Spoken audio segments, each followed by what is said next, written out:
Christa, bienvenue à tous pour cette interview de Christa, qui est notre invitée aujourd'hui et qui participe et qui fait partie du comité de la journée caritative Vous le valez bien. Et donc, on veut en savoir plus sur toi, Christa. Est-ce que tu peux déjà nous dire qui tu es? Oui, avec plaisir. Coucou Monique, coucou tout le monde. Ça me fait bizarre d'être de l'autre côté. D'habitude, c'est moi qui interviewe. Alors, qui je suis? Je suis, comme tu l'as dit, Christa.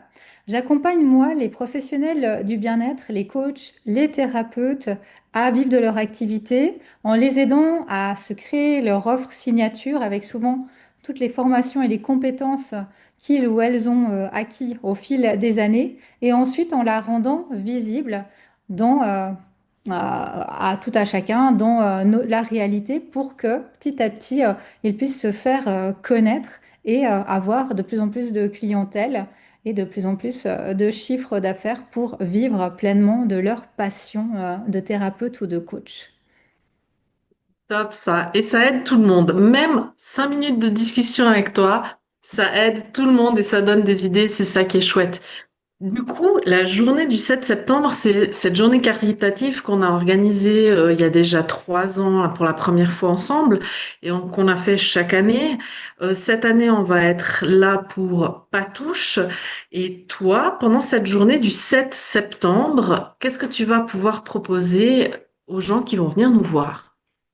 Alors moi, dans cette journée du 7 septembre, je vais pouvoir échanger avec les personnes qui sont intéressées à vivre de leur activité, pouvoir leur donner quelques pistes, quelques conseils, peut-être une clé de stratégie pour qu'ils puissent petit à petit aller vers de nouvelles acquisitions de compétences, de nouvelles clientèles et pouvoir vraiment vivre de leur activité.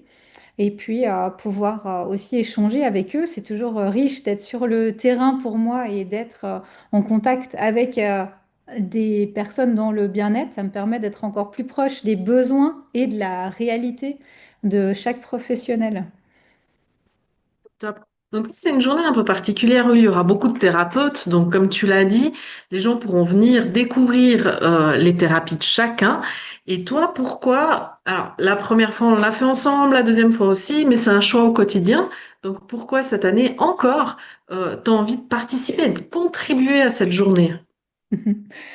Premièrement, parce que comme tu l'as dit, c'est la troisième fois, donc vraiment les deux premières fois ont vraiment été géniales et j'avais vraiment envie de participer à cette troisième rencontre. Et puis l'association Patouche, c'est vraiment une association pour laquelle je suis vraiment proche depuis plusieurs années maintenant.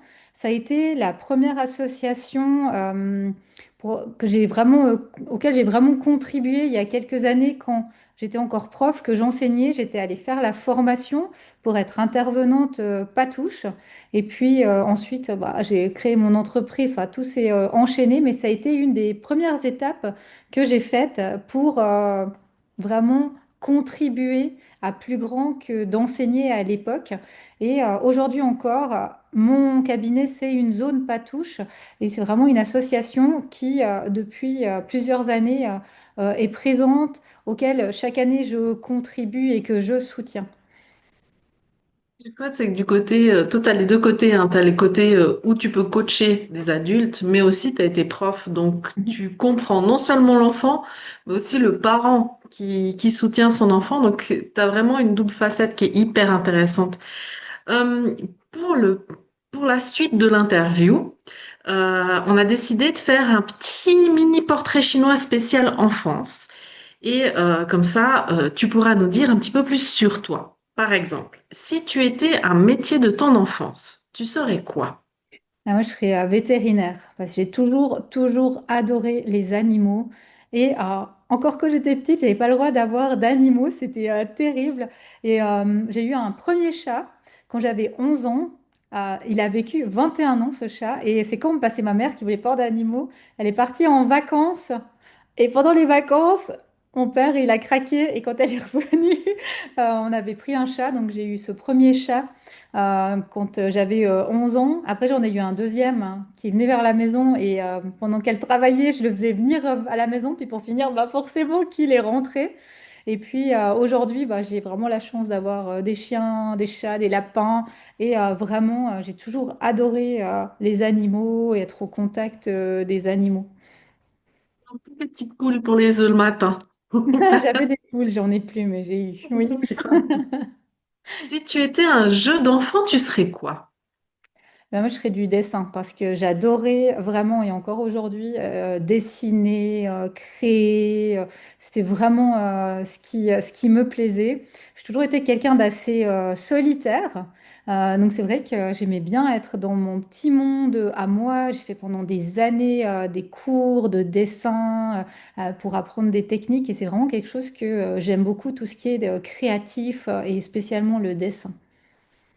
Chose qui est toujours utile aujourd'hui quand on est adulte, parce que quand on est entrepreneur, on doit sans cesse se réinventer. C'est juste aussi. Une autre chose, si tu étais un héros ou une héroïne de ton enfance, tu serais qui? Mhm. Bah là, c'était pas facile. J'ai jamais eu vraiment de héros ou être fan de quelqu'un.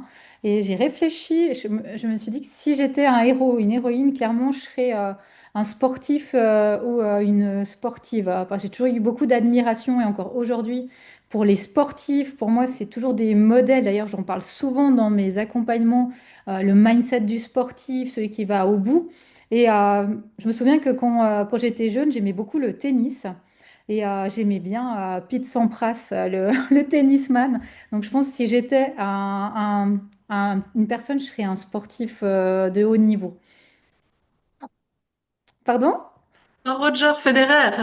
Bah, il n'existait pas encore quand j'étais Ah enfant, ouais, c'est pas Roger faux. Federer. Mais oui, après par la suite, Roger Federer. Mais c'est vrai que quand j'étais enfant, Roger Federer, il n'était pas Il était pas encore. encore Il était Roger Federer, il est un peu de notre de génération. notre génération. Ouais. Une autre chose, tu parles de mindset. Est-ce que tu proposes un atelier cette année à Vous le valez bien ou plusieurs ateliers? Non, je proposerai pas d'atelier cette année. Je vais plutôt privilégier de pouvoir échanger plus spécifiquement avec les personnes, puis qu'elles puissent vraiment me poser leurs questions, que je puisse vraiment répondre à leurs questionnements. Limité en fait du cas par cas où les personnes elles peuvent vraiment venir te demander un conseil s'il faut. Ouais, personnalisé, exactement. Ouais, top. Je reviens à notre petit portrait chinois. Si tu étais une histoire ou un dessin animé d'enfance, tu serais quoi? Je serais le dessin animé La Vie. J'adorais ce dessin animé du corps humain qui expliquait tout comment ça se passait à l'intérieur. Je me rappelle que vraiment j'adorais ce dessin animé. J'avais même été acheter les DVD pour ma fille quand elle est née. Je trouvais que c'était un super dessin animé pour connaître le corps humain. Et si tu étais un goûter ou un plat d'enfance, hein, toujours. Ouais, d'enfance, bah, j'aurais dit tous les plats que ma grand-mère me faisait, parce que c'était ma grand-mère qui faisait à manger. J'allais chez elle à midi, puis après les week-ends, elle habitait au même endroit que moi. Et vraiment, elle faisait toujours des trucs délicieux. Alors moi, mon plat préféré qu'elle me faisait, c'était une escalope panée. Moi, j'adorais les escalopes panées. Et puis, elle faisait des frites, elle, maison, où elle faisait des pommes de terre. Enfin, donc, j'avais mon escalope et mes frites. Ça, c'était vraiment mon plat préféré. Puis autrement, elle faisait ben, plein de choses, dont des crêpes aussi. Ça, c'était un beau moment quand elle nous faisait des crêpes. Donc vraiment des beaux souvenirs d'enfance. C'est top. Est-ce que tu veux rajouter quelque chose par rapport au portrait chinois? Bah, rien de spécial. J'ai trouvé hyper enrichissant de faire ce portrait chinois parce que ça permet vraiment de retourner dans ces petites facettes d'enfance et puis, comme tu le dis, de voir un peu qu'est-ce qui est resté en fait de ces choses qu'on aimait dans l'enfance, ces personnes, et puis finalement de voir qu'il y a des résonances aujourd'hui dans notre parcours, dans notre vie professionnelle en l'occurrence qui sont là et puis dans notre personnalité de ce que l'on aimait en étant enfant. Ouais. Je te remercie parce que, ben, je le répète, c'est toi qui as fait le portrait chinois parce que c'est toi qui nous interviews d'habitude. Et franchement, c'est vraiment chouette effectivement, de retourner dans l'enfance. Surtout que cette année, vous le valez bien. Donc, je le répète un peu à tout le monde, vous le valez bien, c'est pour l'association Patouche qui est là pour les enfants. Et puis, ben, on vous attend tous très nombreux le 7 septembre, toute la journée. au Suisse Dojo à Saillon pour que vous puissiez nous rencontrer Christa, demander vos questions. Pas nécessairement que thérapeute, Christa. Je pense que tu peux conseiller tout un chacun qui a des questions peut-être professionnelles, de réorientation de vie ou autre. Je pense que tu es ouverte à tout, j'imagine. Oui, exactement. Ouais. Donc, l'accompagnement de Christa, il est top.